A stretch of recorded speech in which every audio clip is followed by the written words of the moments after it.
Hey guys, अगर आप अपने आप को मॉडर्न प्रोग्रेसिव इंडियन मानते हैं लेकिन एग्जाम रिजल्ट्स आने पे आप रिजर्वेशन को कोसते हैं, तो आज की फिल्म आपके लिए है।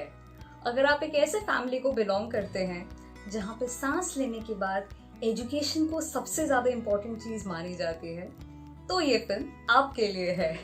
और अगर आप एक ऐसे इंसान हैं जिसको हट के कहानियाँ और सिनेमा देखना पसंद है, तो भी ये फिल्म आपके लिए है।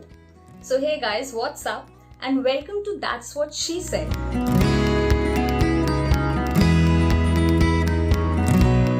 और आज हम जिस फिल्म को रिव्यू करने वाले हैं उसका नाम है सीरियस मैन।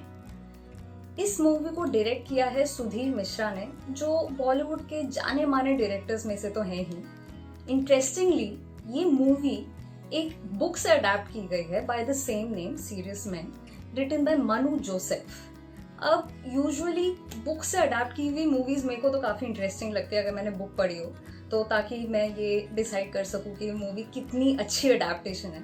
बट बिकॉज मैंने इस केस में बुक तो नहीं पढ़ी, but I will tell you one thing, इस मूवी को देखने के बाद मेरे को उस बुक को पढ़ने का मन कर गया।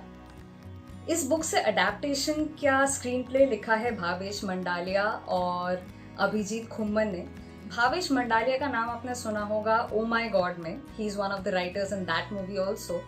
सो व्हेन इट कम्स टू एक बहुत ही not so easily spoken topic को एंटरटेनमेंट में रैप करके एक मास अपील देना, so he has his charm on it. अब कमिंग टू द स्टोरी, ये है अय्यन मणि की कहानी। अय्यन मणि एक पर्सनल असिस्टेंट है बहुत ही बड़े पावरफुल जाने माने साइंटिस्ट का, और अय्यन मणि अपने आप में एक बहुत अनजस्ट और स्ट्रगल वाली जिंदगी जीता है। वो रोजमर्रे के बेसिस पे अपने बॉस के इंसल्ट सहता है, लेकिन जब उसका बेटा पैदा होता है उसको उसमें एक उम्मीद नजर आती है। He hopes for a better future for his child, ताकि उसके बेटे को वो सारी चीजें फेस ना करनी पड़े जो उसने की है। अगर आप इस मूवी का ट्रेलर देखेंगे तो there is this very nice reference and analogy of 2G। वो अपने आप को सेकेंड जनरेशन कहता है, second generation who has come out from this cycle of caste discrimination and poverty, और वो अपने बेटे के लिए वो सारी चीजें प्रोवाइड करना चाहता है जो उसको खुद ना मिली हो। एंड आगे द स्टोरी गोज ऑन इस सोसाइटी की सच्चाई से निकल के जिंदगी में अपने जगह बनाने की लड़ाई को लेके। एंड इस मूवी का विजुअलाइजेशन यानी सिनेमाटोग्राफी किया है अलेक्जेंडर सोरकल, सचिन ममता कृष्ण और शौमिक मुखर्जी ने। शैली शर्मा और बलबीर सिंह रील ने, यानी जो आर्ट डिपार्टमेंट के लोग हैं, वो इस मूवी में जो दुनिया बनाते हैं अय्यन मणि की, मेरे ख्याल से वो अपने आप में एक बहुत साइलेंट और इंटरेस्टिंग कैटलिस्ट कैरेक्टर है।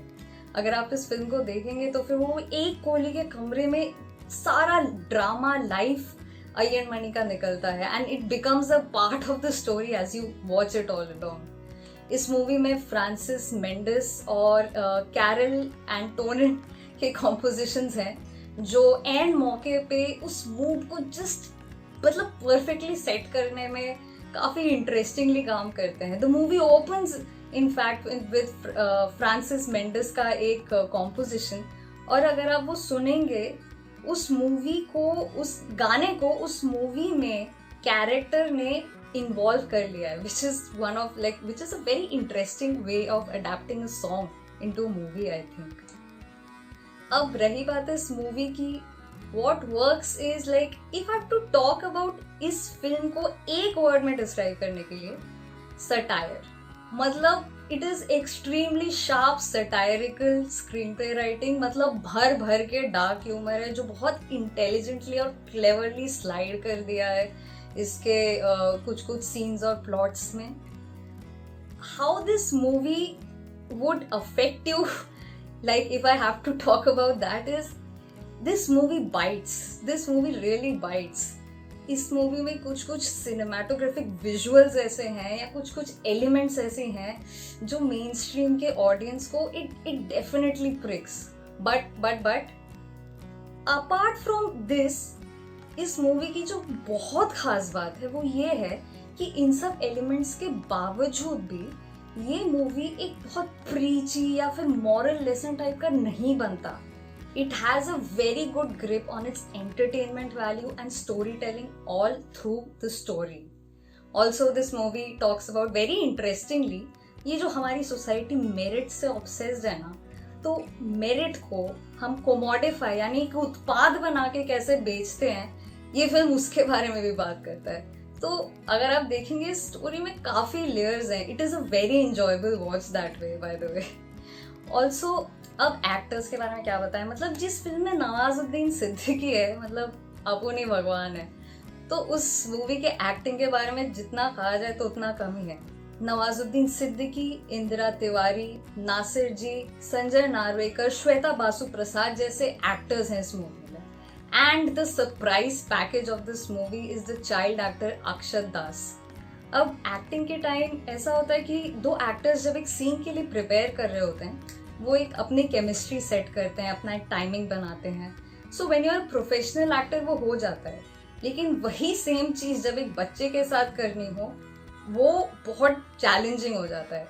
And Nawazuddin Siddiqui and Akshat Das have done exactly the same, और उसको इतनी खूबसूरती से निभाया गया है that you do not forget कि ये एक फादर सन स्टोरी है अपने कोर में.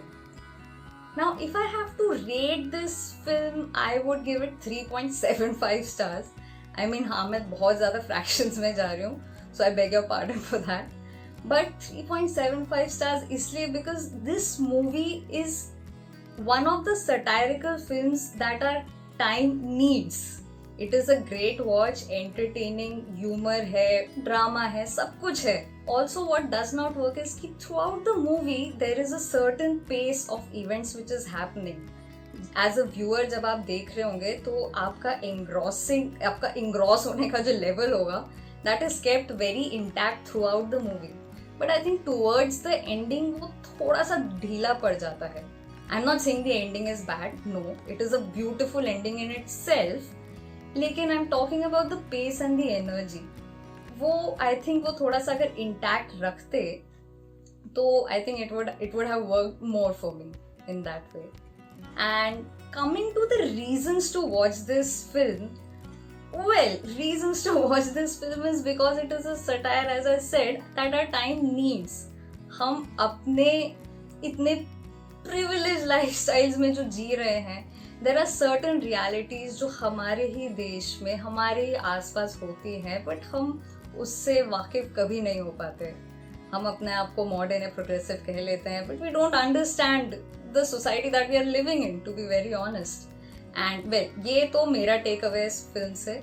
Other than that, it is an entertaining film in itself. It is a story about ambition of a young man.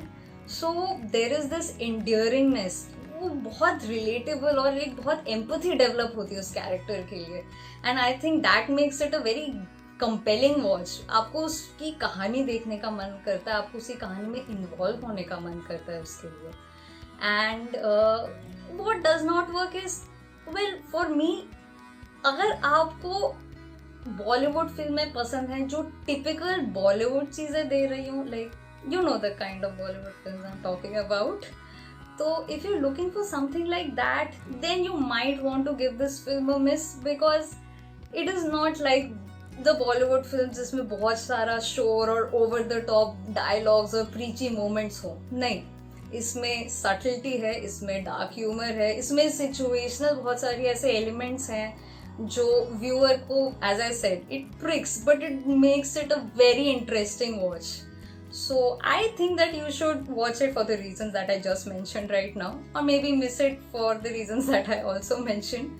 And it is streaming on Netflix right now. And you should let me know what you feel about this movie in the comments below. And before you switch off this video, please like and subscribe to my videos, because I need to get engagement, visibility and invest in some good lighting equipment. Thank you.